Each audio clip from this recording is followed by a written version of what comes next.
Hello everyone and welcome back. Okay, in this tutorial what we're going to do is we're going to expand on what we did in the last tutorial. It was just a very basic tutorial, a very basic dice roll project just to get us started bringing together HTML, CSS and JavaScript.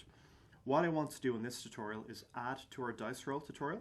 I want to create another dice, and when we click on it we check to see if the human won or if the computer won. Okay, so that's what we're going to build up to in this tutorial. So there will be two dice. We click here to roll the dice and we check to see who won. Okay, so what I'm going to do is, firstly, I'm going to add a second dice container. So I'm just going to copy this code here and paste it. So we have two divs with the same ID. That's obviously not good, but let's just refresh. And we see here we have two different dice. Okay, next thing I want to do is just put the two dice into another div. We'll call it a wrapper or a container, and just apply some styling to get the two dice on the same line together. Okay, so what I'm going to do is I'm just going to create an opening div and a closing div, and let's just delete and paste. Okay, so now what we have is we have our two different dice containers. One will be for the human, one will be for the computer inside of a div. Nothing is going to change yet. Okay, so now what I want to do is for the wrapper div, we'll give that an ID of maybe div container or a class. So we'll say div, we'll say it has a class of div container. Okay, and then what we want to do is we want to, sorry, dice container. I actually am having coffee. Come on, Dar, wake up your brain. So if you come over here to the CSS file, what I want to do is just get a reference to that. So the div container, div wrapper, we'll put it up here.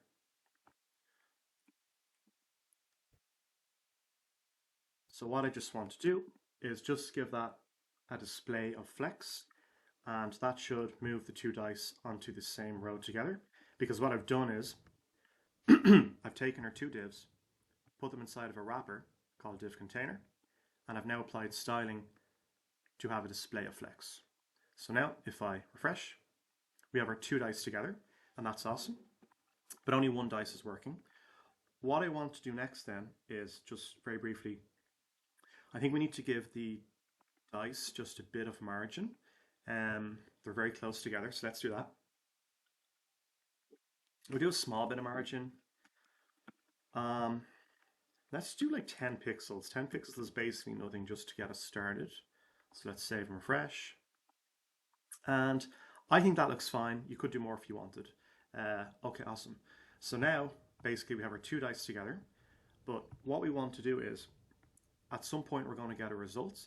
We just want to basically have a little paragraph underneath the div container, but above the dice roll, and that'll just basically be the result. Okay, so paragraph there, and we can give that an ID of the result paragraph. So ID is equal to the result paragraph. Okay, awesome. So now we've largely set up the HTML. There's nothing else we need here because, you know, we have our first dice, our second dice, our paragraph where the result's going to be, and we have our button here.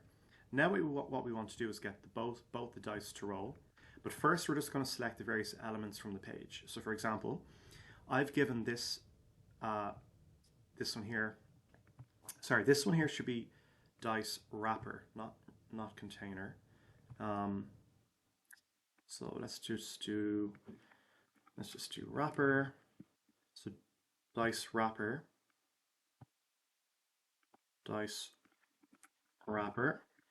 and then this will be the human dice container. So then we've got human dice container and computer dice container. Okay, awesome. Have I broken anything? Let me just refresh. I have, and that is because the styling for dice container no longer exists. So we've got human dice container. So we've got human dice container. I just save and refresh. We got one dice back, and then we're also going to have the computer dice container. So I'll just copy this Awesome. And just make that computer dice container. One more delete. Let's save and have a look. Okay, awesome. Now our dice roll functionality has now been destroyed, so we got to hook that back up. We're seeing here, cannot set properties of null.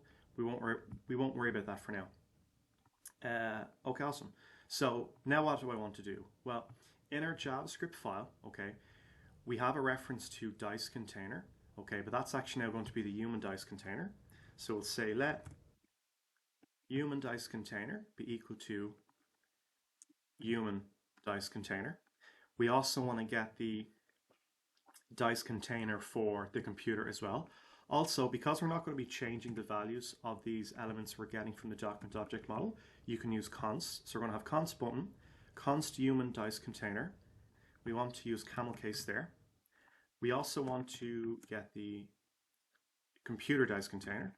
So let's say let computer dice container be equal to document dot get element by ID.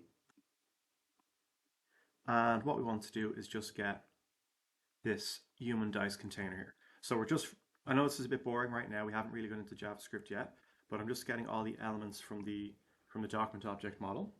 And we also want to get a reference to the result paragraph. So we'll say let the result paragraph be equal to document.get element by ID, and the result paragraph is here.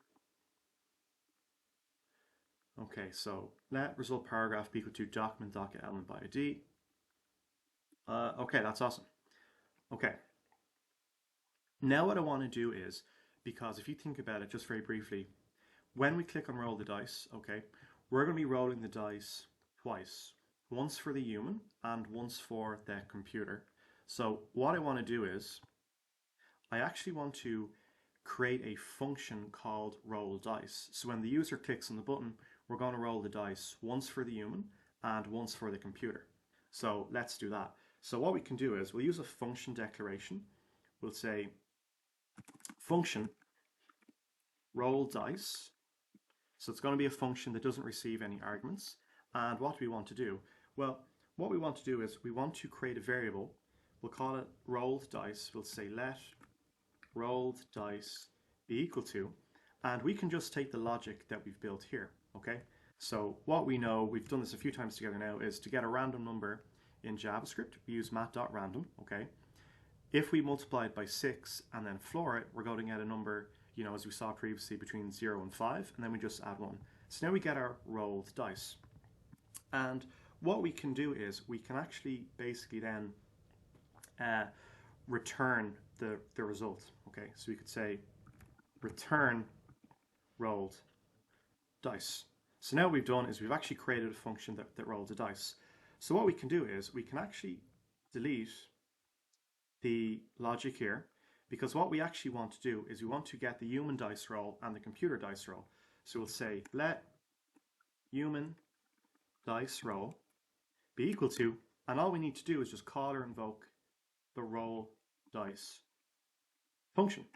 We also need to do that for the computer, so we can say let computer dice roll be equal to, and once again we're going to call or invoke the roll dice function. So this is great. We're now reusing code. So instead of writing out this logic for both the human and the computer, we just put it into a function and we're calling or invoking that function. Now what we want to do is we want to put the value of the dice rolls into the respective boxes. So dice container, I'm not sure dice container even exists anymore because it's actually the human dice container. So we want to set the text of the human dice container to be equal to the human dice roll. Okay, human dice roll. And we want to do the same for the computer. So the computer's dice container is that div on the page. So to get that, we just say computer dice container. We want to change the inner text of that. and that is going to be changed to the computer dice roll. Okay, so now if I save and refresh, we're getting 2 dice rolls. Okay, so that's pretty awesome, but we're not doing any comparison. So that's what we need to do next. So we know how to do a check in JavaScript. All we essentially need to do is use the if statement. So we can say if, so first we're going to check to see if the human won. So what we can do is we can say if the human dice roll is greater than the computer dice roll, what we know is that the human has won, okay? So what we want to do is we want to get the text of the result paragraph. So we can say result paragraph dot inner text and just change that to be, you can say human or user. I feel if I keep saying human, I sound like I'm not a real person, like I'm a robot, some AI actually creating this video. I'm real, I swear. But we'll just say human one will be consistent, okay? Else if the computer dice roll, this is getting very cramped up. I'm just gonna be very bold and create a lot of space here just so I can see. Okay, else if the computer dice roll is greater than the human dice roll, what we want to do is, once again, we want to grab the result paragraph dot inner text, and just change that to be computer one. And if neither the computer or the user wins, we know it was a draw. So what we can do then is we can just say else result paragraph dot inner text will say it was a draw. Okay, awesome. So now let's just save and refresh. So now if I click the dice, we see computer one, the human one again, computer one, it was a draw. Okay, awesome. And you know, human one is a bit, it really sounds like we're robots typing this. We'll just say user one. I think that's better. Okay, awesome. So guys, I hope you enjoyed that project. What we did is we essentially created two dice rolls. You could create it, you know, position the paragraph in a little bit if you wanted to. But really, in terms of the functionality, how we did it was we created different elements on the page. So for example, our 2 different divs for the dice where we basically set the inner text. We have the result paragraph, we also set the inner text, and we had a button. On the button, what we did was we essentially grabbed the button using the document object model, and we added an event listener to it. When the user clicks on that button, we create a dice roll variable for both the human and the computer. We just do very basic JavaScript logic inside of our function, and then we return the dice roll for both the human dice roll and the computer dice roll. Then what we did is we just set the inner text of those containers to whatever the result was, and then we just did a check, okay? Basically checking to see who won. So it was a relatively basic tutorial, but we did bring together quite a lot of what we've learned so far. We see here we've created a function, we used the mat object, we grab different elements from the document object model, we then override the text of elements in the document object model using a function, and we do a comparison check to see who won. Okay, so relatively basic tutorial, but we're finally starting to bring together everything that we've learned in the course. So that's awesome. I'll see you in the next one for rock, paper, scissors.